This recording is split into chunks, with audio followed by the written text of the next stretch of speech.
All right, let's jump right in. We're about to tackle a question that parents, teachers, and students have been debating forever. Do sports help grades or do they hurt them? Well, the real answer is way more specific and a lot more interesting than you probably think. You know the stereotype, right? The classic jock versus genius dilemma. Does spending hours on the soccer field turn you into a disciplined, high-achieving student, or does it just mean less time for homework? Well, it turns out researchers have been looking at this for a long time, and they've basically got two competing ideas. So on one hand, you've got what's called the developmental hypothesis. This is the idea that sports are like a training ground for life. They teach you stuff like discipline, teamwork, and time management, and all those skills are going to help you in the classroom. But then, on the other hand, there's the zero-sum hypothesis. And this one's pretty simple. It's a trade-off. Every hour you spend on the court is an hour you are not hitting the books. So, which one is it? To get past all the opinions, we're going to dig into a really fascinating study out of Russia. They tracked thousands of students for 6 whole years. And that's what's so cool about this. We're not just guessing here. This is hard data collected over a long, long time, which gives us a much clearer picture of what's really going on. And just look at the scale here, almost 4,000 students, followed for 6 years. But here's the detail that really, really matters. The researchers were super careful to separate sports played in school, like your regular PE class, from dedicated out-of-school club sports. And as you're about to see, that little difference changes absolutely everything. Okay, so before we get to the results, we need to know what they were looking for. In the Russian school system, a 5 is the best grade you can get, like an A+. So a high-performing student was someone getting pretty much straight 5s. A low-performing student was someone getting mostly 3s, which is basically the minimum grade you need to pass. Got it? Cool. So, what was the first big clue that data gave us? Well, it turns out the most important factor wasn't which sport a student played. Nope. It was where they played it. And wow, the results here were just crystal clear. Regular in-school PE class, it had no significant link to grades. At all. Zilch.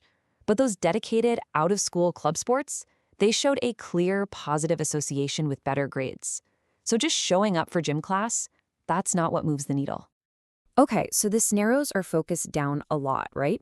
If all the good stuff is coming from these out-of-school sports, the next obvious question is, does it matter which sport you play? And the answer is a huge yes.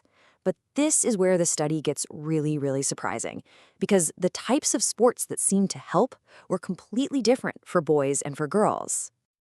Let's start with the boys. For them, the data pointed to 2 specific categories of sports that were making a positive difference. Check this out. For boys, playing athletic sports, think track and field or skiing, was linked to a higher probability of becoming a top student. At the same time, playing ball sports, like soccer or basketball, was linked with a lower chance of becoming a low-performing student. So they were both helping, just in slightly different ways. Now, you might think the pattern for girls would be kind of similar, right? Maybe gymnastics or dance would have the same effect. But that's not what the data showed at all, not even close.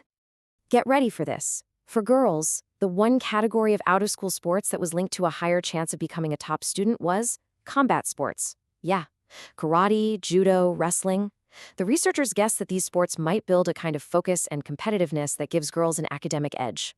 A really, really specific and surprising discovery. So at this point, it seems pretty simple, doesn't it? Just sign your kids up for the right out-of-school sport and you're good to go. But wait, there's a twist. The study found a critical tipping point where all those amazing benefits can actually flip and go the other way. And this brings us right back to that zero-sum idea we talked about. If a little bit of sport is good, does that mean a lot of sport is even better? The data gives us a very specific number to think about. More than 10 hours a week. And there it is. That's the tipping point. For boys, once they went past that 10-hour-a-week mark, the benefits disappeared. In fact, it was worse than that. They flipped. Spending that much time on sports was actually linked to a higher chance of becoming a low-performing student. So that zero-sum idea, turns out there really is a limit where sports can start to take away from academics. Okay, so let's put this all together. What are the big takeaways here?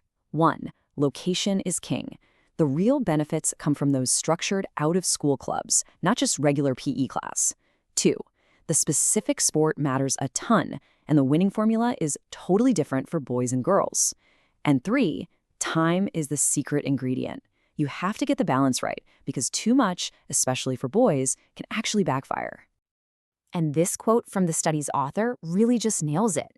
The key condition is the time you put in. It's not just if you play, it's about moderation.